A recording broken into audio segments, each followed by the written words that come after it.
I'm James Hawes and I'm the director on One Life. The film tells an extraordinary story about a guy called Nicky Winton, who in 1939 heard that there was an issue with refugees arriving in Prague.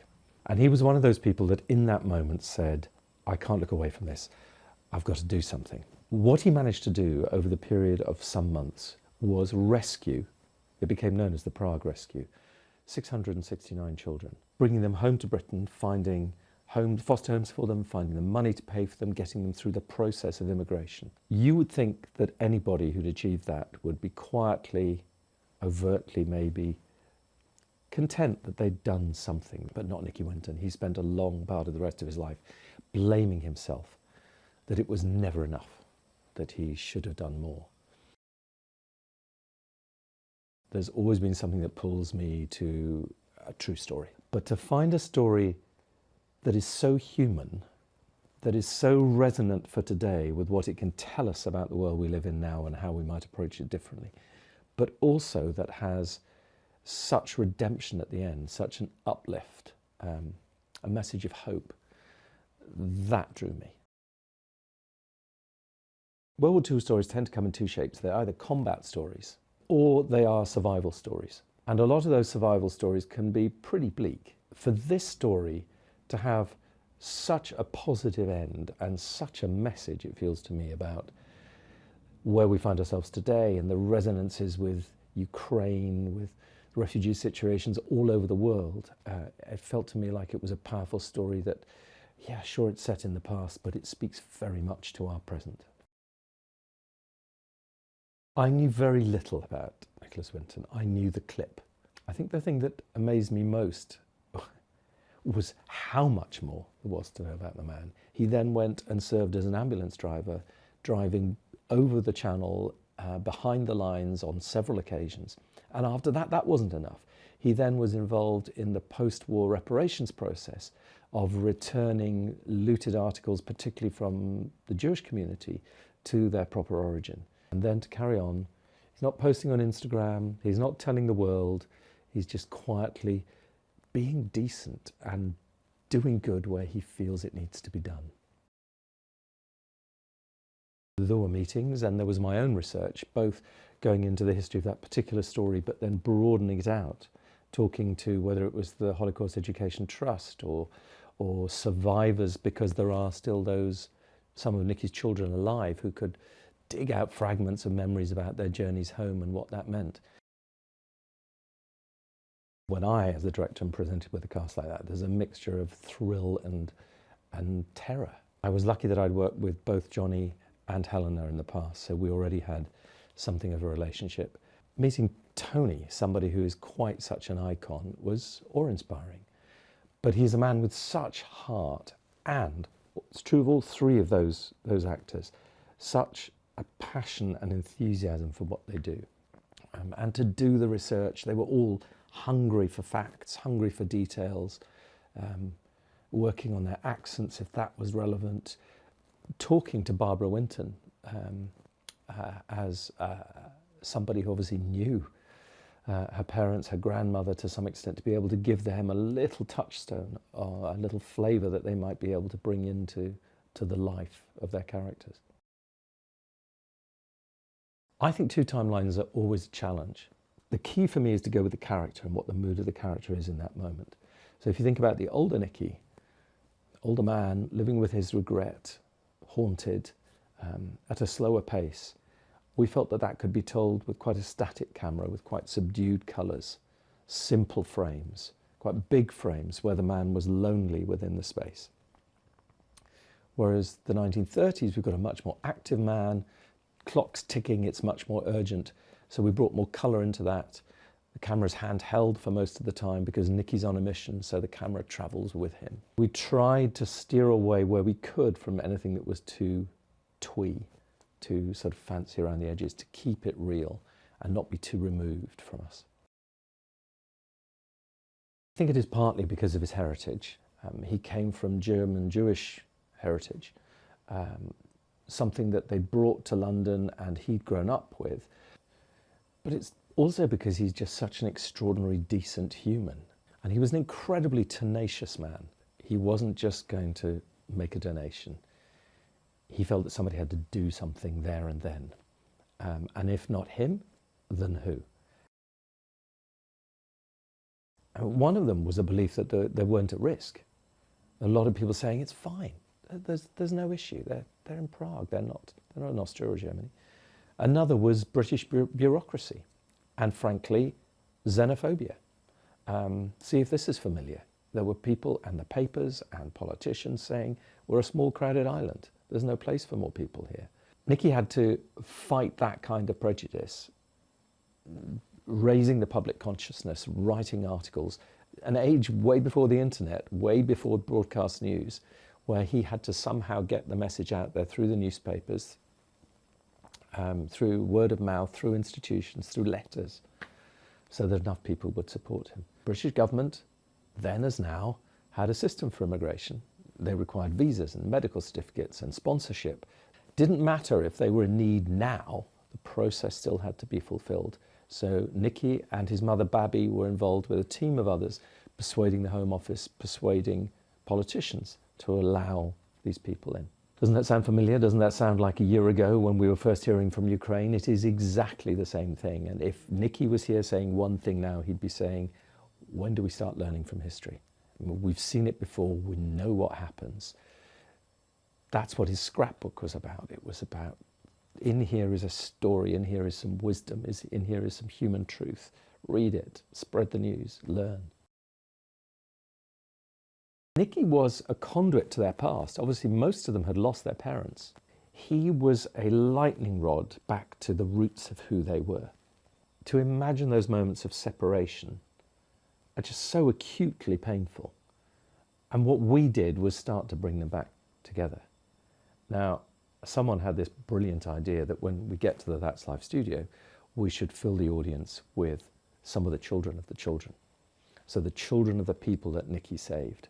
So when you get to that moment in the film that Esther Ranson says, this is going to tear me up right now, says, anybody owes their life to Nicky Winton, please stand up.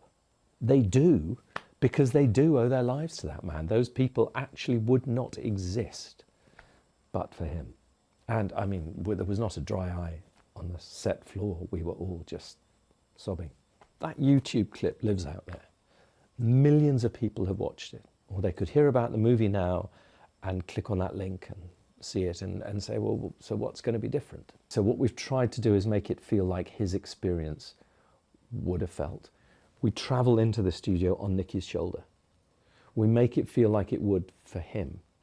When he turns to Vera, when he first meets the first child he meets in later life, sitting beside him, we don't have the front-on view of the broadcast cameras. We're over their shoulders, tucked in, intimate, like it would have felt for him. When you watch those scenes in the film, obviously there's the central performance of Tony as Nicky. But if you look just the rows behind, there are then all these families.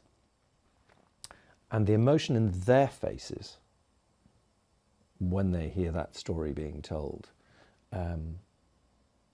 crying, nodding, agreeing, standing with pride, I mean, it does something to the cosmos on that set. You can feel it. It's electric. It's deeply charged. It's deeply human. It tells you about his guilt, that he felt he should have done more. He says in the film, and he said in life, it's never enough. But it was also, I think we have to put ourselves in the minds of that generation. You didn't speak about the war. I'm sure many, many people know grandparents and great-grandparents who have memories from the war, and they don't talk about it because it was too awful, and it's something you sort of want to put in a box and put away as a way of dealing with the horrors that they either saw or experienced or heard about. He went out originally because a friend called Martin Blake invited him to go to Prague and see what was going on. Martin did his bit in getting some of the refugees out. But there was quite an organisation there, and he had a particular alliance with Doreen Warrener and Trevor Chadwick, as well as local Czechs who were part of the volunteer team that were working there.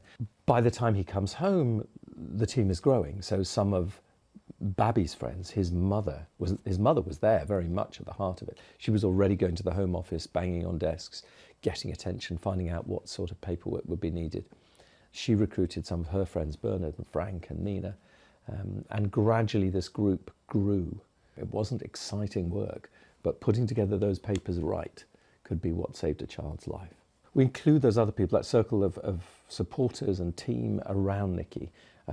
Doreen and Trevor and Martin are all important characters. Babby, Nicky's mother, is a very strong character. That relationship is crucial, both to making him the man who wanted to do this in the first place and to being right beside him for hours on end, trying to get the kids safely over. The nature of headline news is that you tend to tell the story of the survivor, of the one person who ends up on that life, who ends up getting knighted.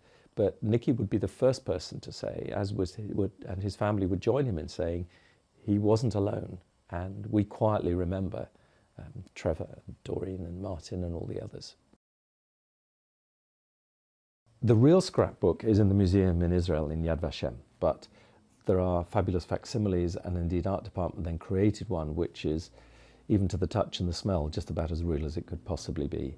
It's very moving. It goes from everything from the texture of life in the city of Prague just before war, to the individual photos of some of the children. That, in many ways, is what we bring alive, and the scrapbook is an incredibly important icon through the film. It's the Ark of the Covenant. It's that covers our story through the years. To be telling a story about Prague that is really known about out there. It's very often spoken of.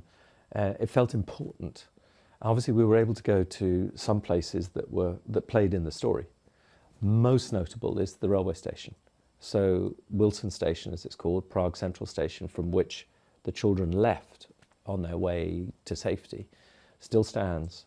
On our first recce with the designer, the producer, director of photography, we went to visit the statue that there is at the end of the station of Nicholas Winton, when we noticed there was a bit of a disturbance going on about 20 metres behind.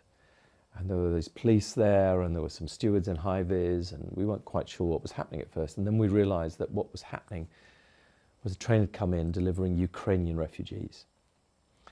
So it was an incredibly powerful moment. We all just went quiet for a second, because there was history repeating itself on the very same platform where Nicky's children would have seen their departure. So it was powerful, and we went out of our way to try and get into the real places, and or to recruit from the community, especially the Jewish community. A lot of the children come from the Jewish schools, the Jewish community around. Many of them, most of them had never been actors before. Just to feel that we were casting with the right heritage and with the right family experience of what the story really meant.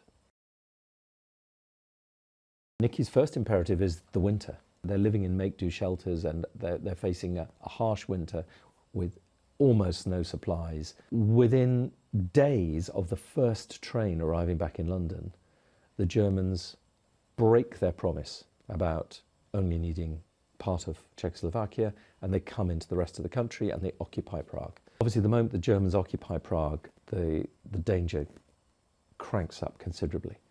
They're there with their anti-Semitic, anti-gay, anti-Romani agendas. We don't know about camps yet, but we know that those communities have been persecuted, brutalized, and killed already. Many of them have already been killed. It's suddenly got infinitely more urgent to get these people out. The borders are still open at that time. They can keep going with the trains. So Nicky and the team are suddenly racing, feeling the urgency. We don't know how long before the borders close, before the opportunity's gone. Out of the blue, the bells start ringing in London streets. The phones start ringing with people who've heard the news, and the radio reports that the Germans have started bombing Poland. It's war. And then you have the tragedy of the 9th train, the last train. The borders are closed. 251 children loaded on the train at Prague station when the Nazis stop the train, pull all the children off. And as far as we know, all but 4 of those children died in the camps.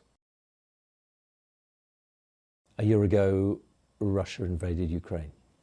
It's not the only refugee story in the world, but it's the worst conflict in Europe since the Second World War. It's again a time about promises and broken promises, about threats to people, and about the vulnerabilities of families and children. What's terrifying is how close the stories are, how similar the images. So to tell a story of hope and humanity feels very important. I hope the audiences go away thinking, I shouldn't be put off by the size of a problem that faces me or worries me. I should be willing to do the bit I can achieve. Quoted in the film is a line from the Talmud, which says, save one life, save the world.